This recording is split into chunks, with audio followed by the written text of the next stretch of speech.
Hi, and welcome to Run Tall with Tim. I'm Tim. I'm glad you're here and we get to spend a little time together, so thanks for tuning in. On today's video, I'm comparing the Saucony Triumph 18 with the newly released Saucony Triumph 19. Don't even matter now. I wanna leave it all behind. It's all or nothing now. But each time I talk to you, I wanna crawl out of my skin. So Saucony's completely changed the upper from last year's version of this shoe, but you can find last year's version on sale right now. So is it worth paying the extra money to get the newest and latest and greatest for the Triumph 19? Well, that's the question that we're going to try to answer today, so stay tuned as I take a real close look at the changes that Saucony's made from the Triumph 18 to the Triumph 19. But before I get into it too far, I always like to demonstrate what it looks like to run in the shoes I'm about to review for you. So let's do that, but then we're going to meet right back here in just a couple of minutes so that we can go through the comparison between the Saucony Triumph 18 and the Saucony Triumph 19.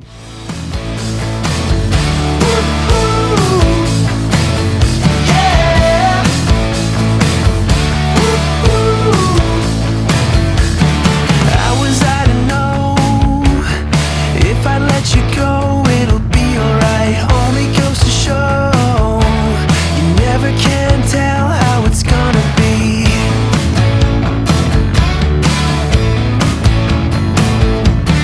Why am I here?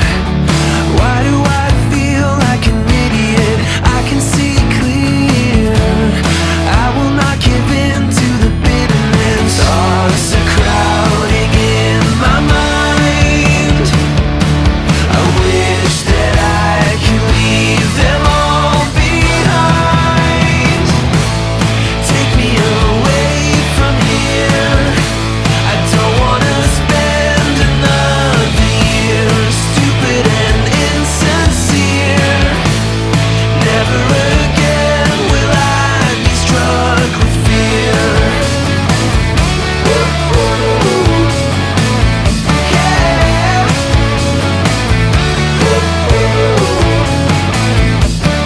I cannot sleep. Am I afraid of the shadows? Am I in too deep? Chasing a ghost in a bad dream. Thoughts are crowding in my mind. I wish that I could leave them all behind. Take me away from here. I don't wanna spend another year stupid and insincere. Never again will I be struck with fear. The Triumph is a neutral road shoe. It's a max cushion daily trainer that I did order true to size. They retail for $150 US, so the price didn't change from last year to this year's version of the shoe. Although, as I mentioned earlier, you can find the Triumph 18 on sale right now on Saucony's website for about $115 US, but I've seen it as low as $80. If you're new to the channel, welcome to the Run Tall family. Now I post running shoe reviews, comparisons, and shoe battles weekly. So if you enjoy watching running shoe reviews and other videos related to running, be sure to subscribe to the channel and click the notification bell so you'll be notified each time that I upload new content. Now this video is not intended to be a full review of either shoe, but if you want to check that out, I'll put a link in the description below to reviews that I've completed for each one previously. Now the Triumph 18, that's considered to be a luxury max cushion daily trainer, but with all that luxury comes a little extra weight. It is the heavier of the two shoes. It came in at 11.4 ounces for a men's size 9 on my scales, or 324 grams, while the Triumph 19 did shed a little bit of weight, almost an ounce. It came in at 10.3 ounces, and again, that's a men's size 9, or 293 grams. Now Saucony's kept all the best parts of the Triumph 18 and included it in the 19. And of course, I'm talking about their midsole and their outsole. Now with their midsole, they both feature their Power Run Plus midsole foam, and there's a lot of it. There's 32.5 millimeters in the heel and 24.5 up in the forefoot for an 8 millimeter offset. Now, while these are a max cushion daily trainer, they're not the softest max cushion shoes that I've run in. but they do have a lot of bounce or spring to them, so I feel like I get some help moving through my gait cycle. So just like with the midsole, Saucony kept the outsole exactly the same. So this is the Triumph 18, and you can see that they still have their XT900 carbon rubber from the heel to the toe. Plenty of it. Pretty much all of that Power Run Plus midsole foam is covered, giving it lots of durability. And then we can see on Triumph 19, exactly the same. So even the pattern on the outsole is the same. The amount, everything about it is exactly the same. So I think Saucony's idea here, or their thought process, is if it's not broke, don't fix it. So let's take a look at the changes from last year to this year's version of the shoe. Of course, I'm starting with the Triumph 18 first. Here you can see that they used a jacquard engineered mesh material. There's lots of perforations up here in the toe box, and then as we turn and we look at the side of the shoe, you can see that they continue those perforations back around just about to the midfoot section of the shoe, and then they have their Saucony logo as a plastic overlay. And then in the back you can see that they have these pretty stout heel clips here that help stabilize your heel when you're out running. The biggest issue with this shoe, well, there's a couple. One, this material runs really hot on foot. So much so that when I first got these, I got them in the summer and I kind of put them on my shelf after running in them a few times to review them and waited for the snow to fly because they're just so warm. My feet were burning up pretty much and it was just not super comfortable to run in. The other issue that I had with this engineered mesh material that they use, and it's more cloth-like, it's a jacquard material, is that they seem to retain water. So much so that I kind of nicknamed them the Saucony Triumph 18s after a while, because it didn't really seem to matter how much moisture there was in the air. If there could be just sprinkling a little bit, of rain, or even in the winter, might have just a little bit of snow coming down, or just sweat from my feet because they do run so hot. By the time I finished, regardless of the length of the run, it seemed like my feet were just soaking wet. So it was really not a comfortable feeling to run in the shoes that way.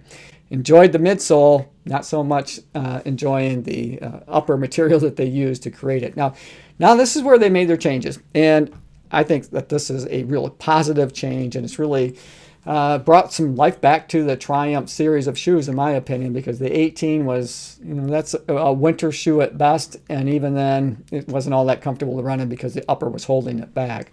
Now here they went to a mono-engineered mesh material. It's more plastic-like, lots more perforations up in the toe box, so it's much more breathable. Plus, because they used a different material, they shed some weight. As I pointed out, it's almost an ounce lighter, or maybe just a little bit more than an ounce lighter than the 18 version of the shoe.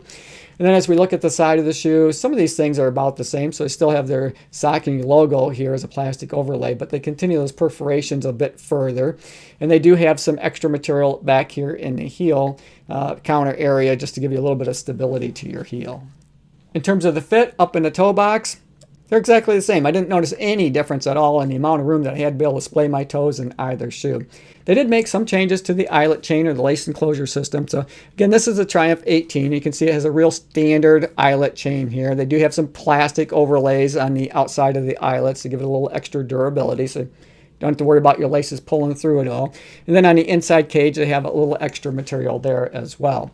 Now, if we look at the Triumph 19, here's one of the changes that they made. First, they did add this loop down here at the start of the eyelet chain.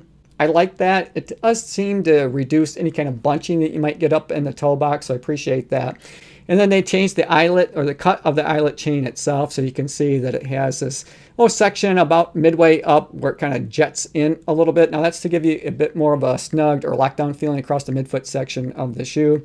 And then on the outside, instead of a plastic overlay, they have a more suede material. Now that gives it a little bit of a lifestyle feel to the shoe. I'm not sure that you're going to want to wear these as a lifestyle shoe, but I think you could if you wanted to. Maybe not necessarily in this colorway, and certainly not in this colorway. But there are other choices that you have out there that might make it a little easier to use these in a more versatile way. So wear them to go down and get groceries and things along those lines. I typically don't wear my running shoes other than to run in, but if you wanted to, and I think you could in this particular case, because they do add a little bit of flair or style to the shoe with that extra suede material that they have on the eyelets themselves. I was able to get locked in and secure across the midfoot section of each of these shoes. Now, again, the Saucony Triumph 18 has a real standard lace enclosure system. Oh, and both shoes do have that extra eyelet in case you want to run with the runner's knot that can help with that secure feeling across the midfoot section.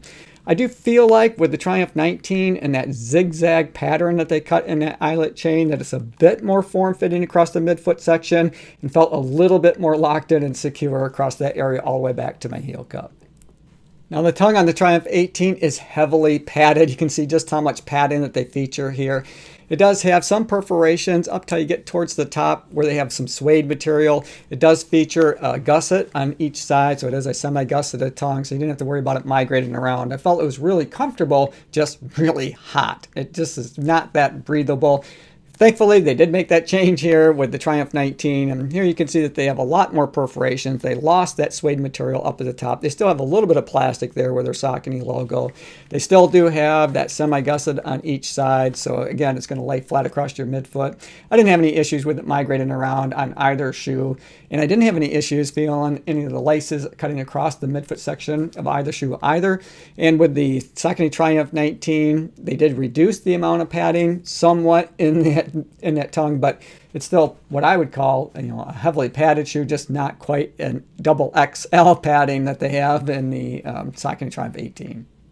Now the padding around the heel collar and the tab of the Triumph 18, it just feels like that they jammed as much padding around those areas as they could possibly get into the shoe, which creates a really luxurious feeling, but again, it does add a little bit of weight. They reduced some of that padding in the Triumph 19, but they still have plenty of it. There's still a lot of it there. It's just a little bit more concentrated up towards the collar of the shoe. There's plenty back in the heel counter area where Achilles can rest in. I found it to be really comfortable in both shoes.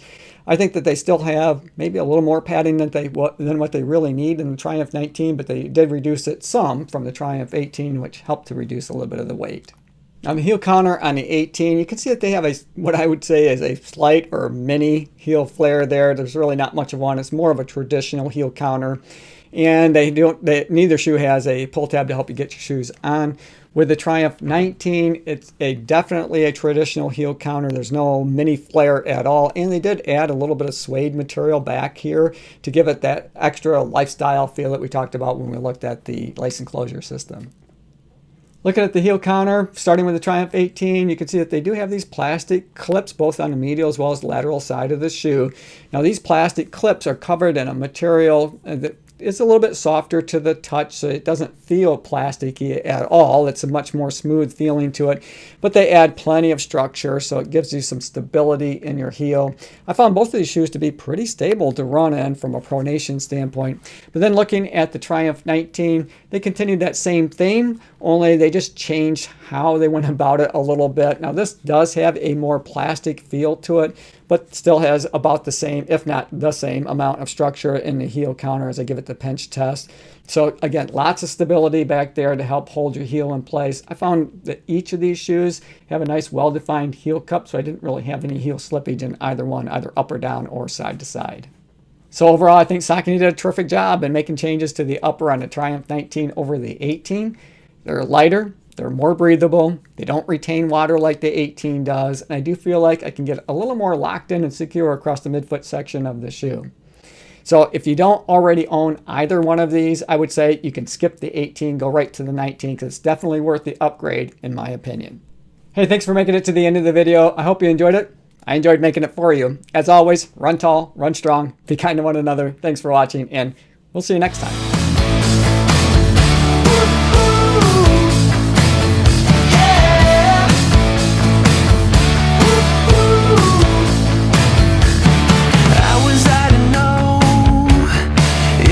Let you go.